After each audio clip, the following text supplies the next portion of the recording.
Hello दोस्तों, नमस्कार। हम भोजपुरी रॉकेट में आपका स्वागत है। हम बात करेंगे भोजपुरी का पावर स्टार पवन सिंह का। और आप लोग पावर स्टार पवन सिंह का फैन हो तो हो जाइए आप लोग तैयार। जी हाँ दोस्तों, पावर स्टार पवन सिंह का एक बहुत ही बड़ा गाना आ रहा है, चैती गाना। अगर आप लोग हमारे चैनल को सब्सक्राइब लाइक नहीं किए तो कर लीजिए प्लीज़, ताकि भोजपुरी खबर सबसे पहले आप लोग के पास आए। जी हाँ दोस्तों, जिस गाना का टाइटल है दौरी होई की काम औरी होई।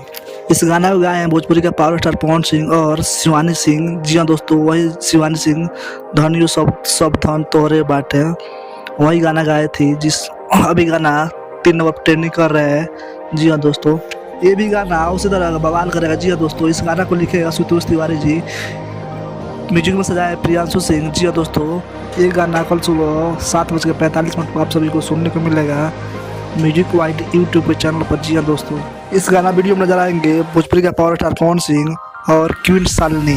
दोस्तों, अगर आपको कोई जानकारी अच्छी लगी तो हमारे चैनल को लाइक सब्सक्राइब करके दीजिए, ताकि भोजपुरी खबर सबसे पहले मिले। प्लीज़, धन्यवाद। मिलते हैं अगले वीडियो में।